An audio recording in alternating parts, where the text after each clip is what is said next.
Zinc Media. Feel the power of knowledge. We hold these truths to be self-evident that all men are created equal, that they are endowed by their Creator with different completely.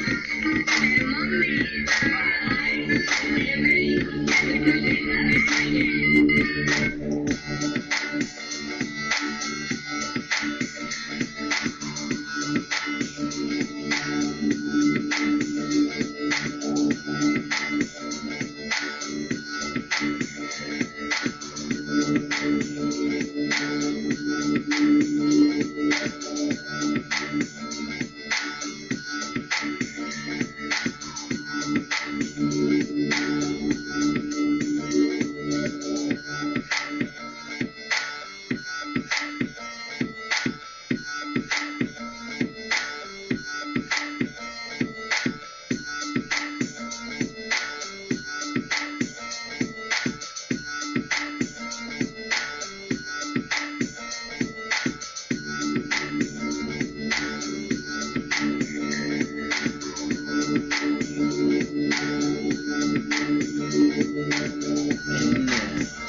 My bunkerized home studio somewhere within the great granite state of New Hampshire. Yes, the wonderful great granite state, where the state motto is live free or die. It is not big government or bust. It is Thursday, February the 28th in the year of our Lord 2013, as we march on closer, ever closer to that wonderful weekend that most of you try to do. You know, today there was a discussion that was on Facebook, and you know, I'm really starting. Well, not starting. I am. I'm.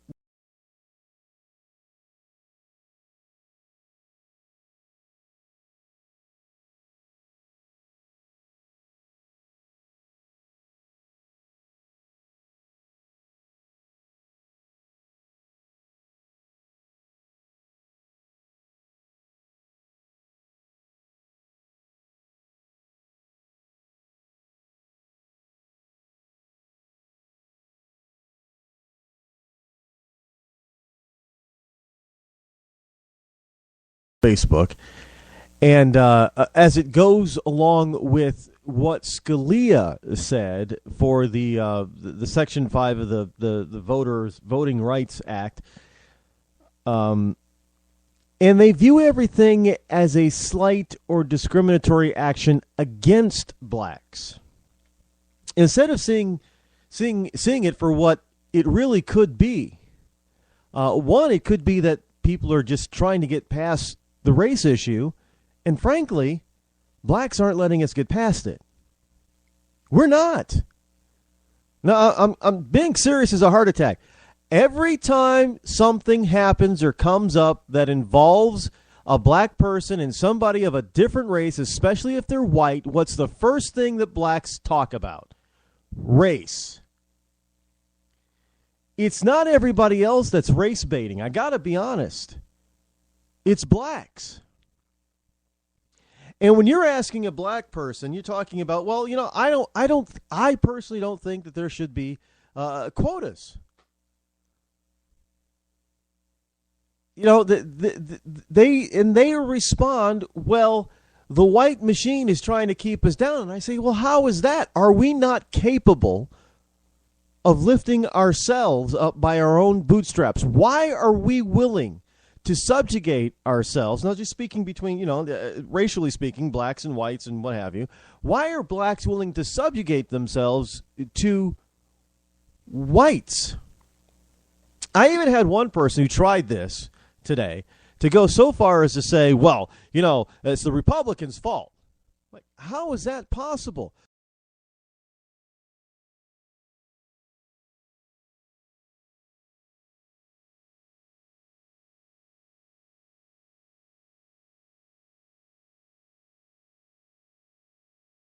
It means you are a nation. The whole terminology of liberal and conservative got flip-flopped. I don't know when, I don't know why, and I don't know how. Well, I do know how, thanks to the lamestream media. But I'm not exactly sure when. But it was a process that happened sometime at the turn of the last century.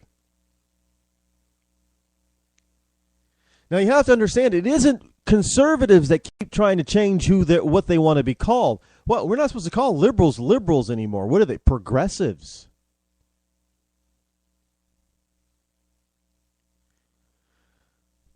That, coupled with the fact that most KKK, skinheads, and neo-Nazis that are registered to vote are registered as Democrats, not Republicans.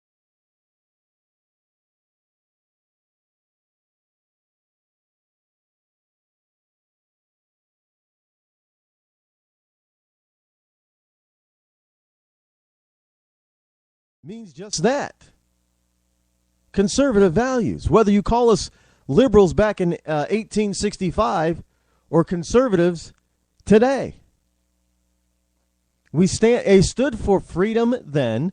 We stand for freedom today. They stood for smaller government then.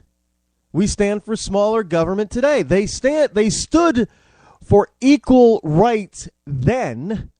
We stand for equal rights today. We're the same.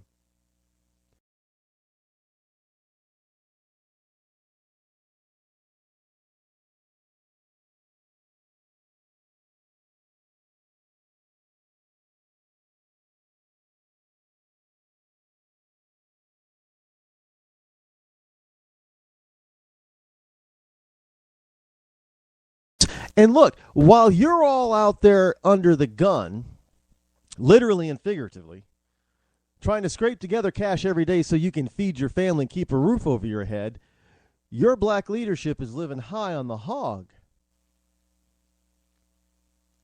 Look at Jesse Jackson Jr., y'all.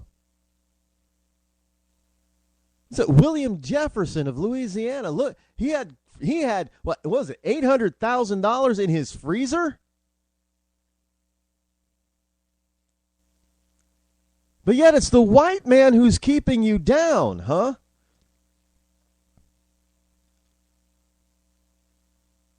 Black congressman after black congressman is being convicted or run out of town or almost run out of town on a rail because of their what? Of their greed and corruption. And yet you still want to blame Whitey for this. You want to blame Republicans for this. Well, Republicans don't have control of the educational system in our country, as evidenced by the teachers' union. They control education. The education department in this country was formed by a what? A Democrat, a liberal Democrat, not a Republican, not a conservative. You're running around talking about that people who are not educating the inner city black kid. Well, who's in charge of that?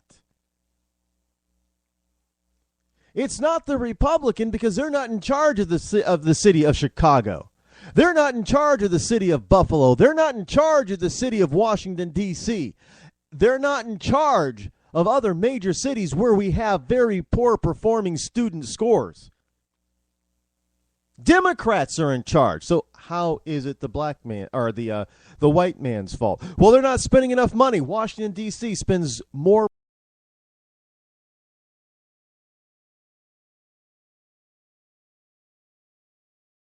money.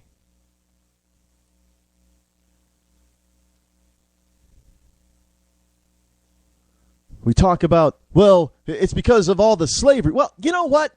I'm sick and tired of slavery being used as an excuse. Because just about every ethnic background on this planet at one time or another was a slave. Let us not forget that most of the slaves that were sold into slavery for the United States were sold by African blacks. Now, sure, they were most of those that they sold were enemies that they had captured in battle. and they were members of their own society that threatened the leadership of that tribe or kingdom. Yeah, but they still sold him nonetheless. You know, I know that a lot of people think that what actually happened was the opening of the TV miniseries Roots, where whites actually hunted and tracked and captured black. That's not how most slaves were delivered to the United States or anywhere else in the world. They were sold by their own black masters or captors. So don't go blame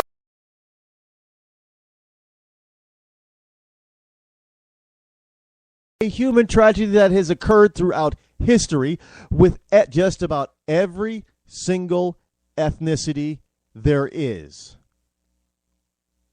Let us not forget that at one point the Irish were the Negroes of the block. There were signs in the windows that said Irish need not apply.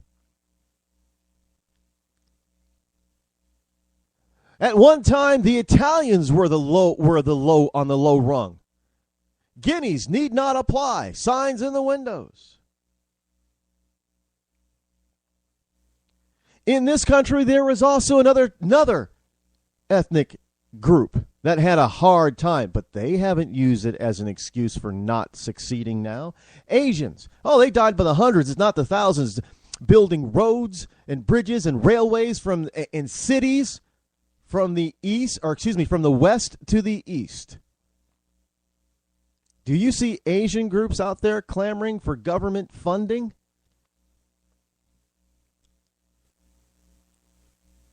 No, Asians were not slaves in this country. But I tell you this, you don't see Asians out there trying to get their hands on a bunch of government money and blaming Whitey for their troubles, if they have any. They took it on themselves to raise themselves up. You know, another group that's starting to come along, and a lot of people, including blacks, are pissed off about it, but it's Native Americans. Sure, there are still some devastatingly poor Native American tribes in this country, but let me tell you, there are a lot of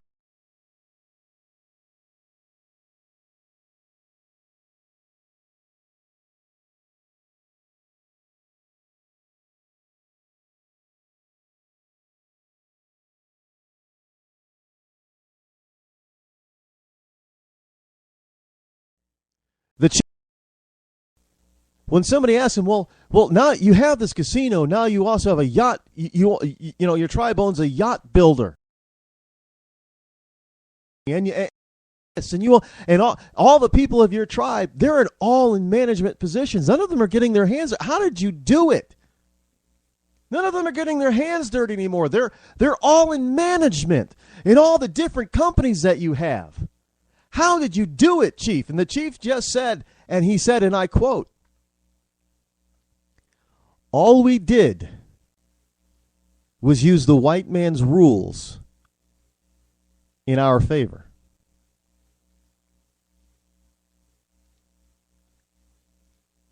Blacks aren't doing that. Oh, sure, some of us are, but we don't hold successful liberal blacks to the same standard. Look at Jay-Z and Beyonce. Where is all of their help going to the inner city? No, they're living uptown in New York City in some fantabulous abode. How many millions of dollars did their apartment cost? And rumor has it they were looking to try to buy Neverland.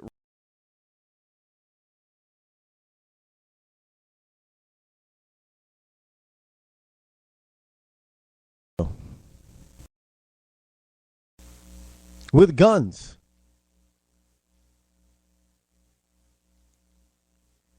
And you want to stand around and tell me it's because Whitey is trying to keep you from voting? That is not what this is about. This is about blacks taking responsibility for themselves. Because let me tell you something. I'm going to use LBJ as the cutoff point. Before LBJ, sure, blacks in the South especially, we experienced and had to put up with some horrendous racism. But we had strong communities and strong families, didn't we? We didn't get government handouts, but we had successful. We even had rich blacks. In spite of the overt and covert racism. In spite of all of that, we still had wealthy blacks. We still had a middle-class black. We had strong black families. After LBJ, it all fell down.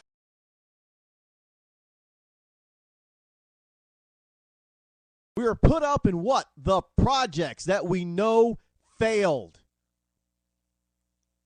Crime and disease became rampant. Despair became rampant. And now, instead of saying we got duped by the liberal Democrat, blacks want to blame the Republicans.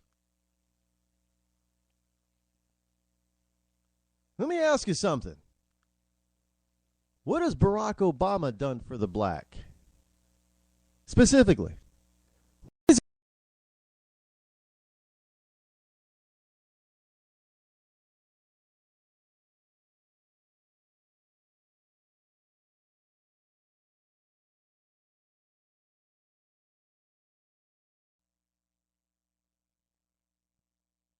What has he done for the community? Not much, if anything. When does Barack visit the city? Oh, when he's campaigning for election or re-election.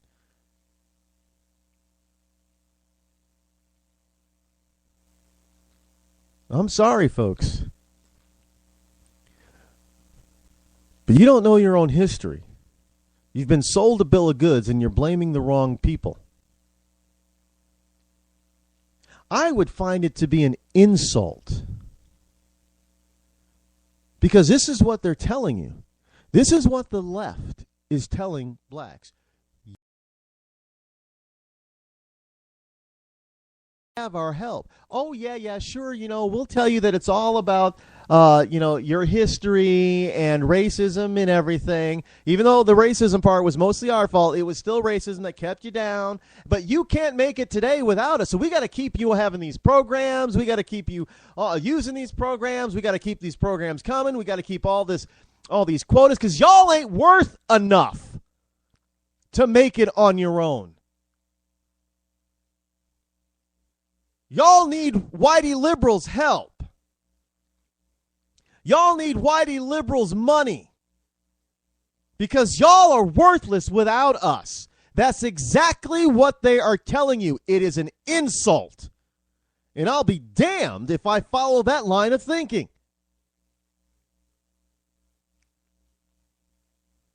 And it goes for anybody else. It's an insult if somebody comes to you and tells you you cannot make it without their help. That's an insult. That is the greatest of insults. Because they automatically think that they are better than you. Sure, maybe some of them have had the opportunity to have a better education. It still doesn't mean you cannot do whatever you want to do on your own.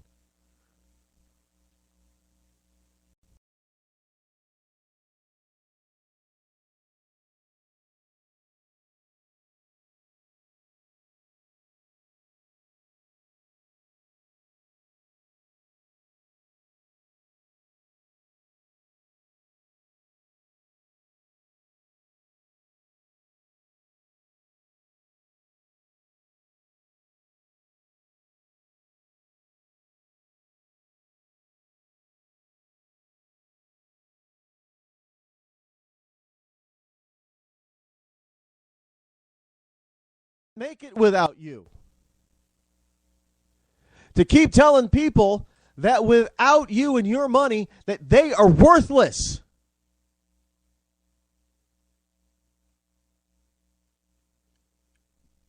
And blacks better wake up because that's exactly what the liberal whitey is telling you. And they're succeeding. While other groups are beginning to grow and thrive,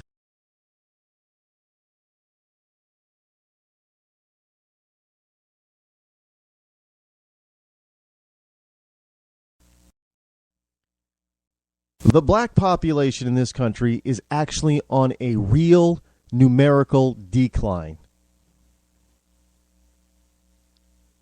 And we're not getting out of the ghetto. Sure, there's a growing number of middle-class blacks that are moving out of the city, but a lot of times we're called Uncle Toms because, what, we sold out. Sold out to what? Sold out to a better life? Sold out to a life that your grandparents probably had pictured for you? Which is why they went and marched in Selma.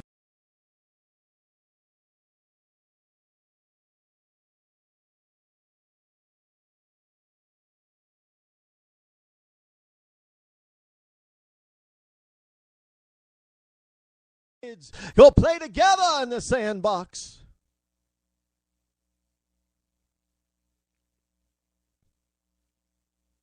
We're not playing together like Martin Luther King wanted.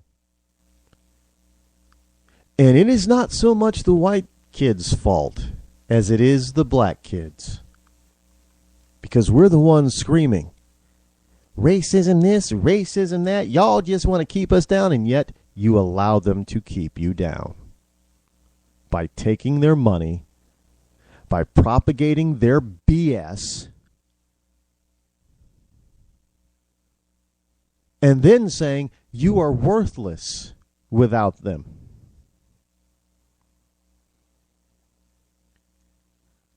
I repeat, that's an insult. That is, I would never, ever give anyone the satisfaction of admitting to them and saying to them that they are better than I am. God didn't make no junk, folks.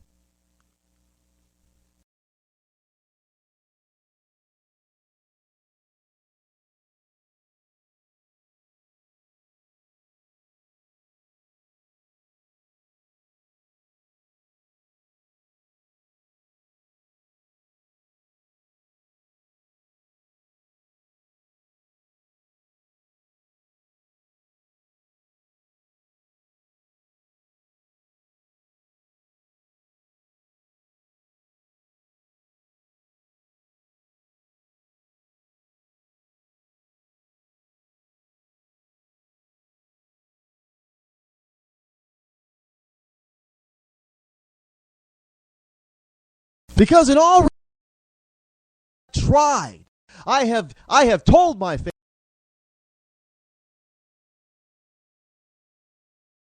with them, argue with them. I have told them constantly, you're worth more than they are telling you that you are worth, and yet you're still dumping on me. I have every right to turn around, turn my back on you, and walk away with a good conscience, and God would not blame me.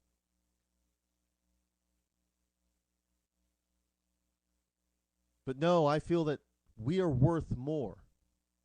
And that goes for everyone. We do not need government's money, government's help, because in the end, it's our money anyway that they're taking from us and then redistributing back to us. How about you let me take care of it in the first place? How about you get out of the way and let us teach our kids real stuff?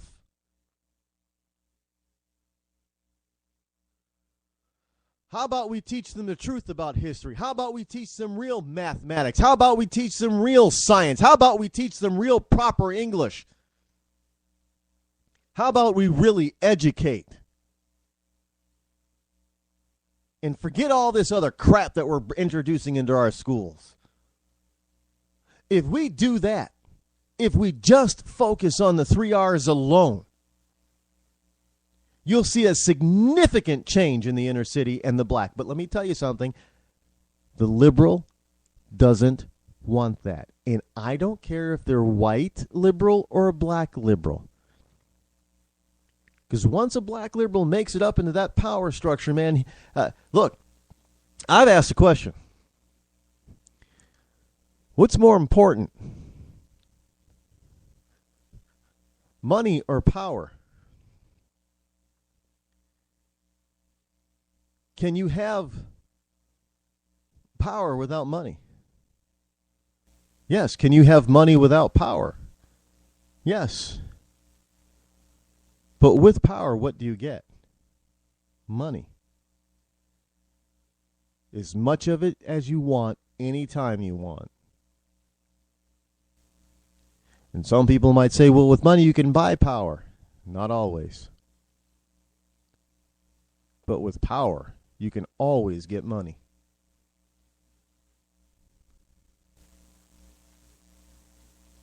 Power is more important. And power is what liberals have over you and me. No matter what our racial, ethnic, or religious background.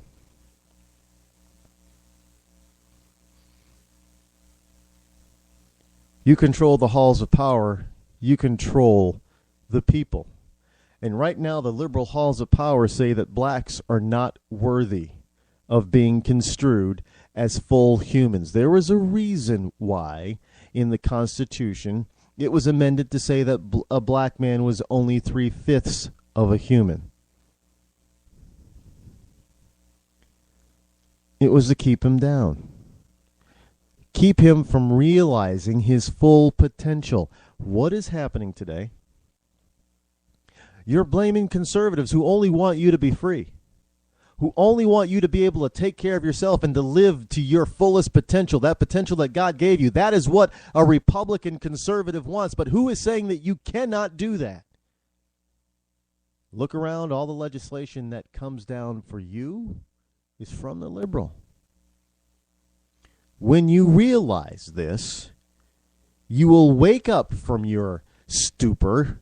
You will dust off and shrug off the drugs that they have been giving you for the past 50 years. You will come to realize that the liberal Democrat is not your friend, but rather your racial master.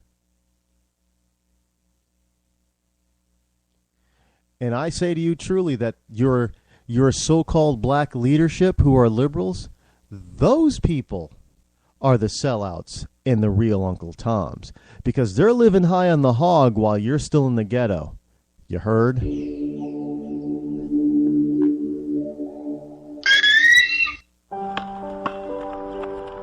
I always loved watching the kids play basketball.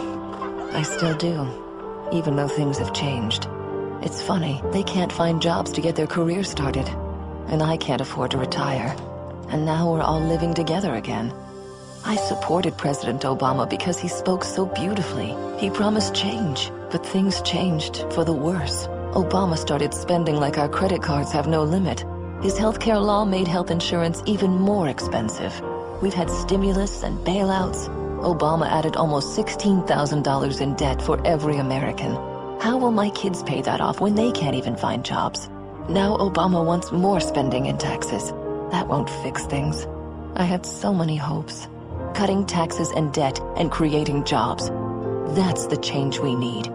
Tell President Obama to cut the job-killing debt and support the New Majority Agenda at newmajorityagenda.org.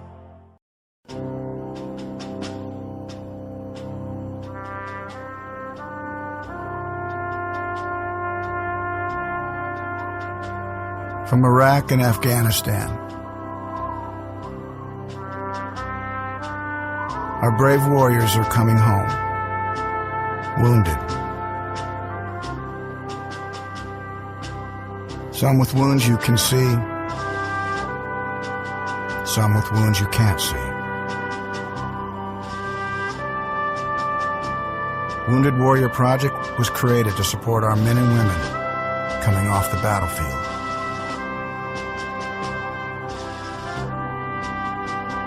Please help carry these warriors the rest of the way home. Get involved at woundedwarriorproject.org.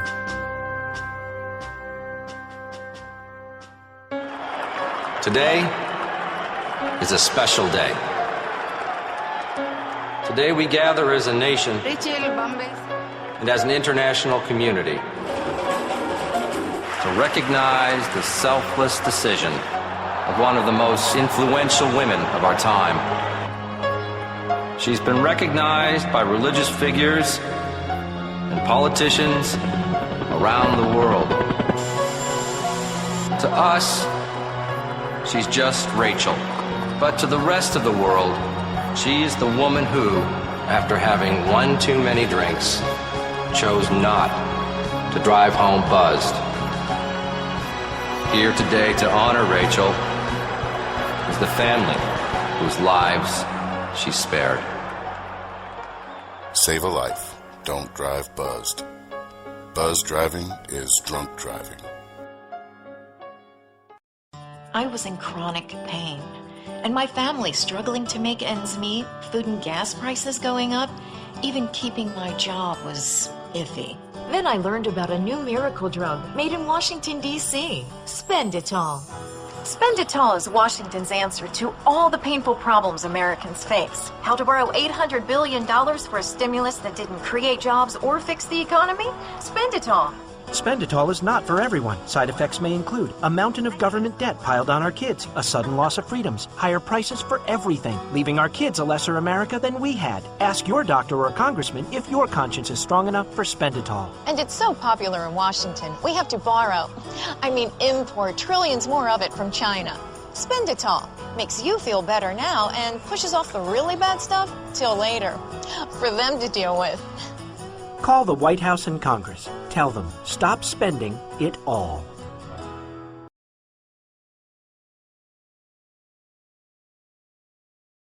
Feeling lonely this holiday season? Looking for little human interaction?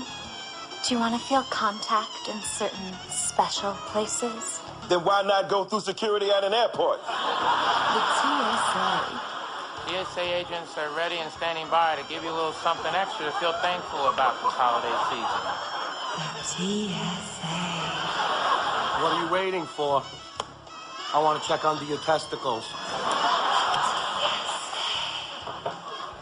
Spending time with a TSA agent couldn't be easier. Simply book a flight departing from any American airport. When selected for a full body scanner, say no. You'll be pulled aside by a TSA agent, and that's when the fun begins. And you never know who your agent will be. It could be me. Or me. Or even me. But it's probably gonna be us. Take off your damn shoes. The TSA. It's our business to touch yours.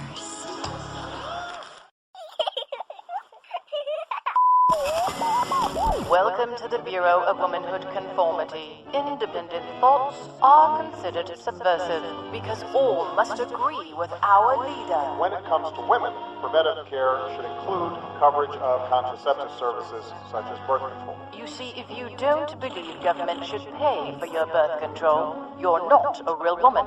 Womanhood denied. If you refuse to accept that pregnancy is a punishment, you're denied as well. I don't want them punished with a baby. If you don't believe that abortions should be allowed for any reason, if you don't believe in aborting a child for being the wrong gender, and if you don't believe that stay-at-home mothers aren't real workers, you are not a real conformed woman. His wife has actually never worked a day in her life.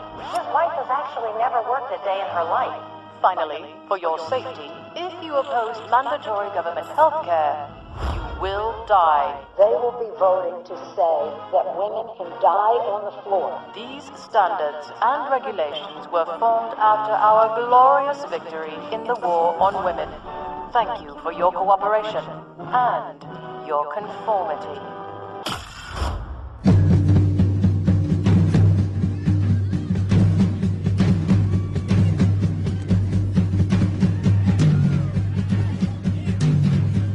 You're listening to The Rod Eccles Show.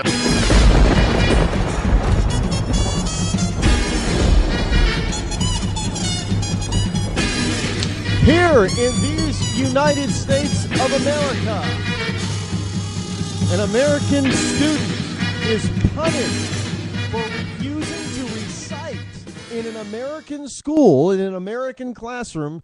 She's punished for refusing to recite another nation's pledge, specifically the Mexican pledge. A Texas high school student has filed a federal lawsuit against her school and her teachers after she was punished for refusing to salute and recite the Mexican Pledge of Allegiance. Now, she has the right to opt out of pledging allegiance and raising her hand and putting her hand over her heart and standing to the flag of the United States of America. But she doesn't have the right or the option in the United States of America, in an American classroom paid for by American tax dollars, to refuse to recite the Pledge of Allegiance to another country. Are you hearing this, folks? The Thomas More Law Center filed a suit on behalf of Brenda Brinsdon, Brinsdon, alleging that the McAllen Independent School District in Texas violated the 15-year-old girl's constitutional rights when she was forced to recite the Mexican pledge and sing the Mexican national anthem. Now, if she's in a Mexican school in Mexico, yeah, I can see them saying, well, you know what? Yeah, you got to say the Mexican, cite the Mexican pledge and sing the Mexican song of national strength and pride. But she's not in Mexico. She's in the United States. She's an American at an American school paid for by American tax dollars.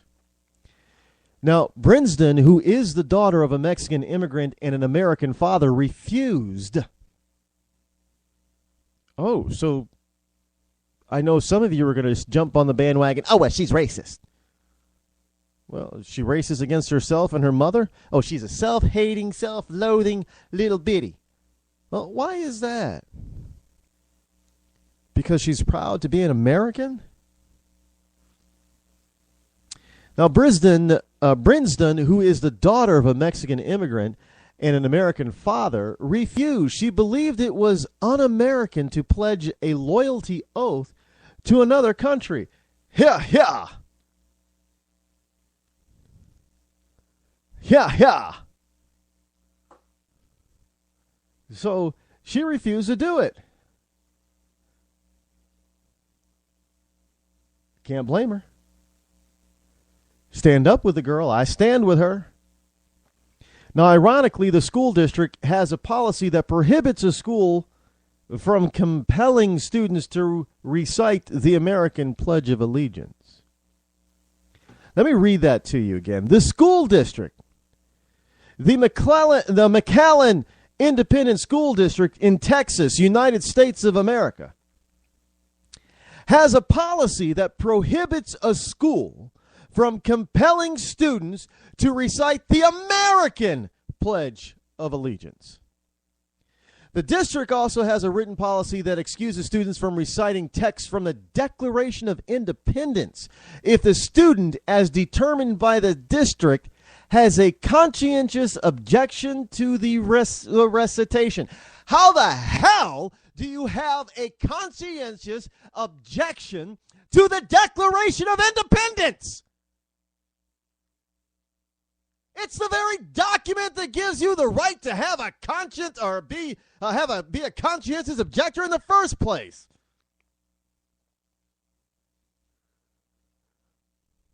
Oh, yeah, I'm just an American, but you know what? I don't pledge anything to this country. I don't believe in the Constitution and in the Declaration of Independence, but I have my rights to express it. No, you don't. Because without those documents, you don't have any rights. Go live in communist China.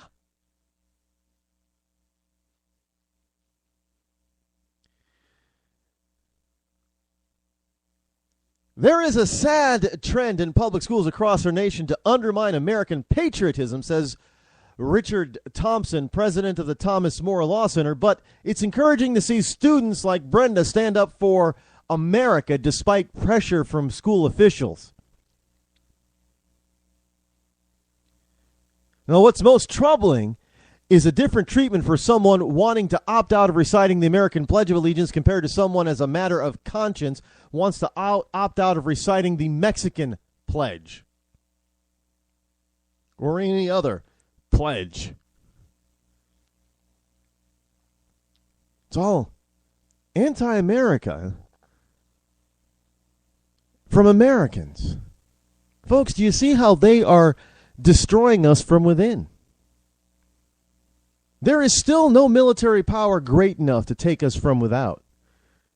We're destroying ourselves from within. As a matter of fact, as I said yesterday and earlier this week, all those wannabe dictators, those thugs, all those communists and Marxists out there, they're now just starting to sit back in their big offices, their corner offices, and at their heads of state, and sitting back and leaning back in their chairs and saying these fools will just kill themselves. They'll destroy themselves. We won't have to waste our precious blood on them. They're killing themselves. America is destroying America. We'll just sit back and wait until they finish the job. And then we'll divide all the pieces amongst other dictators across the globe. That's exactly what they're doing.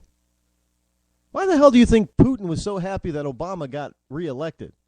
Because now Putin doesn't have to worry or do much to the United States, because Obama's going to do that for us, or for him. I know some people are thinking, oh, you just hate Obama. No, personally, I don't think I like him.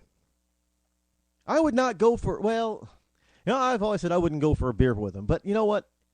You have to go for a beer. If Obama called me up and said, hey, Rod, why don't you come have a beer with me? I would go have a beer with him, just so I could give him a piece of my mind. And just so I could really, truly try to understand where this idiot is coming from. So I could get to know him personally a little bit. Because right now, I don't think I like him personally. I know I don't like him politically. Politically, Barack Hussein Obama is an idiotic. He's a very bright, brilliant, idiotic asshole. Yeah, I said that word. He's not dumb. But he's an idiot.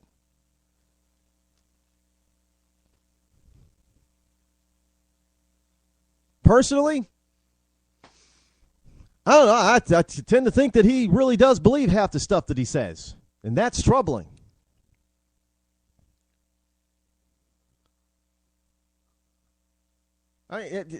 Did you ever think that in the United... folks, when somebody says...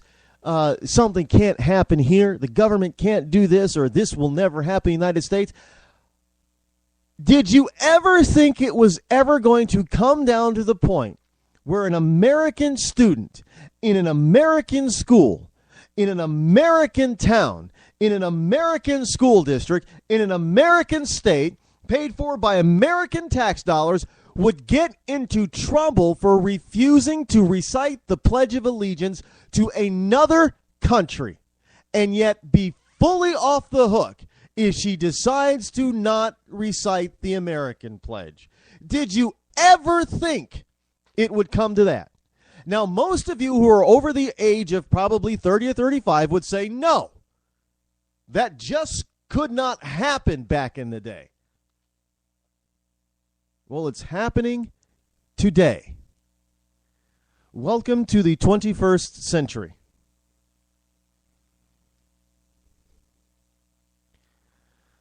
The Voting Rights Act is perpetuation of racial entitlement, so says Justice Antonin Scalia. Oh yeah, he's got the left all in an uproar. They are beside themselves, whacking their heads, running around in circles, whooping and hollering and screaming, acting like chimpanzees. I mean, these people they cannot believe what this guy just said. But he was fully accurate.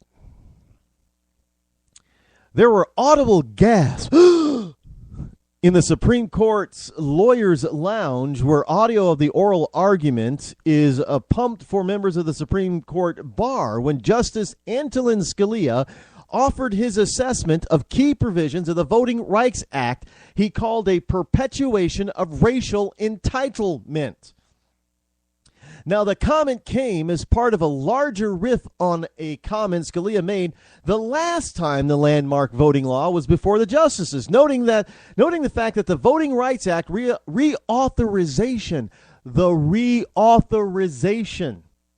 passed 98 to zip when it was before the Senate back in 2006. Now, Scalia claimed 4 years ago that this unopposed vote actually undermines the law. He said the Israelite Supreme Court, the Sanhedrin, used to have a rule that if the death penalty was pronounced unanimously, it was invalid because there must be something wrong there. Now, that was an unusual comment when it was made, but Scalia's expansion on it today raises concerns that his suspicion of the act is rooted much more in racial resentment than in general distrust of unanimous votes. Yes. That's what it is, because if you even try to say and espouse, oh, hey, blacks, you're equal to whites. Oh, you got to be racist, man. What are you talking about? You want to get rid of all our racial preferences, don't you? That's why you think we're not equal to you. That's exactly what blacks are saying. When they keep demanding quotas, when they keep demanding special treatment. Hey, how about you show your ID when you go into the voting booth? Oh, man, that's like a poll tax. How is that a poll tax? You have to show ID for just about everything else in your life, but you don't have to do it for voting? I think I had to show ID to get a library card.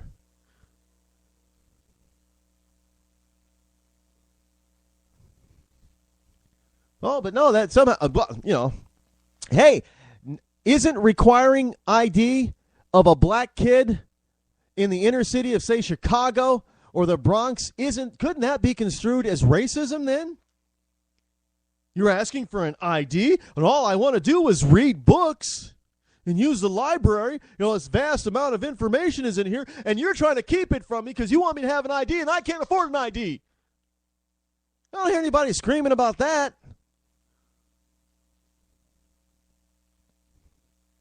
I don't hear anybody screaming, well, I need an ID to go down there to get my welfare benefits. Oh, man, you're trying to keep me from getting my welfare benefits, my Obama cash. Yeah, that's unfair. I can't afford to get an ID, and you're trying to keep me from my Obama money.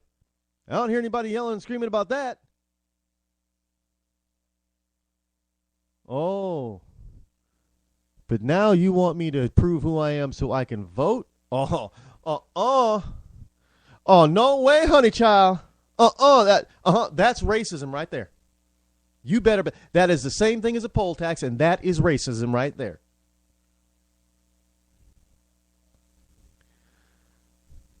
Now, did you miss the point where I said where they have to reauthorize this law? And we're only talking about one little tiny provision in this law.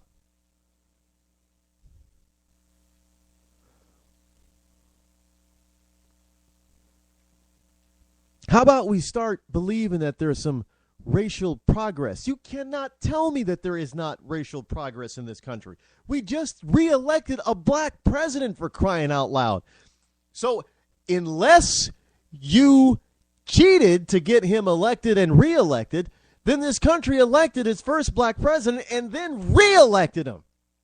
And you're going to tell me that there has been no racial progress? How does that go together? Well, you see, Rod, that goes together because 2 + 2 is 5. That's right. 2 + 2 is 5. That's how it is. Y'all just elected him because you didn't want to be thought of as being racist. But we know y'all are still racist. That's why you hate him while he's in office. You elected him and voted for him because he was black, because you didn't want to be called racist against blacks. But now that you put a black in there, you don't like the black in there, so you hate him anyway. Trust me, folks, that is what the left is saying. I know it's some convoluted BS, but that's exactly what they're saying. Oh, see, you don't like his policy because he's black. Oh, I don't like his policy because it's hurting me and hurting the country. Jimmy Carter did the same thing, but we didn't say it was racism and we didn't like Jimmy Carter. Y'all didn't call it racism when you said you dislike Ronald Reagan and George W. Bush. Well, hey, Hey, that ain't racism. Why not? You're black and he's white. You didn't like George W. Bush. That's got to be due to racism because he was white. Well, we like Bill Clinton.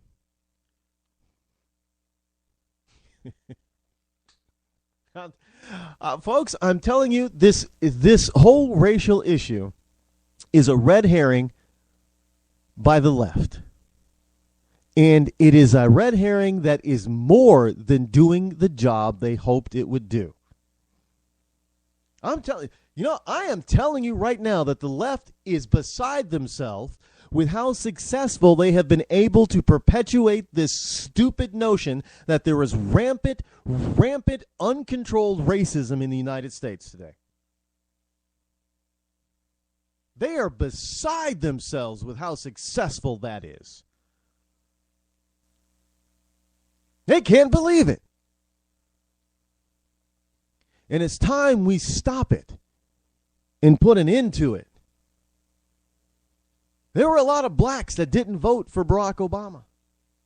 There are a lot of blacks that don't like Barack Obama's policies.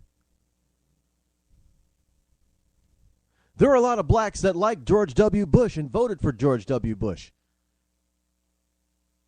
Barack Obama couldn't have gotten elected by the black or ethnic vote alone. He had to have some help from his Caucasian friends, his Caucasian half.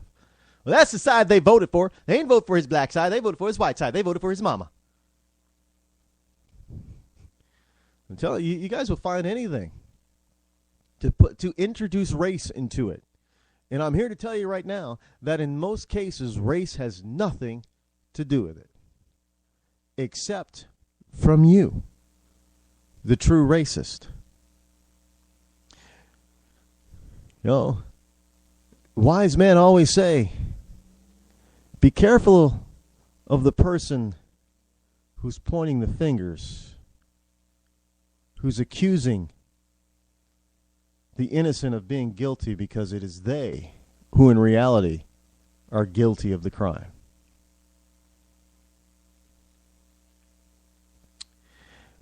Mexico, speaking of Mexico, Mexico estimates that 26,000 Mexican citizens, Mexican people, are missing since 2006. And no, they're not all illegal aliens here in the United States. Mexico's government has estimated that 26,122 people have gone missing since December of 2006, a period dominated by drug-related violence where the average law-abiding Mexican citizen has no form of self-protection. They're not allowed to have any guns or weapons on their persons. They can't defend themselves, so they're just being mowed down ceremoniously. The latest figure is much higher than previous government estimates. 26,000 people. That's more people than actually live in the little small city of Keene, New Hampshire, my former hometown. That is like taking the city of Keene in one of its small suburbs and just taking all the people and pulling them off the planet. Can you imagine that? A city of 24,000 people, with traffic lights and grocery stores and city halls and police department and all that kind of stuff, just gone. Nobody there.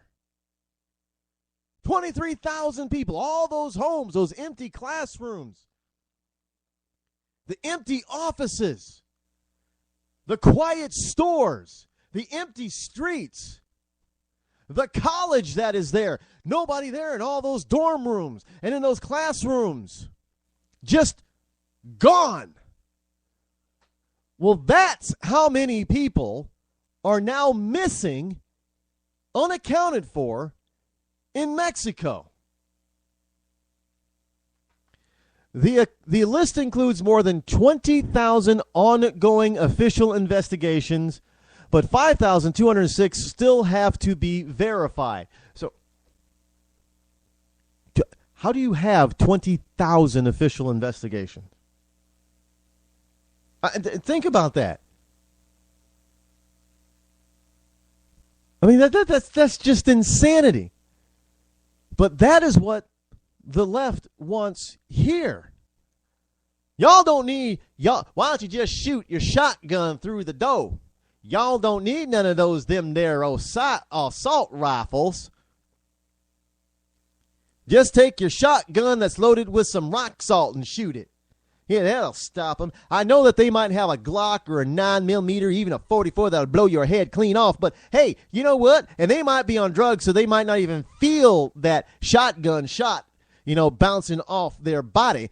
But that'll piss them off enough to come back with their Glock or their 9mm or even their 44 and blow your head clean off. But, hey, you shot at them first.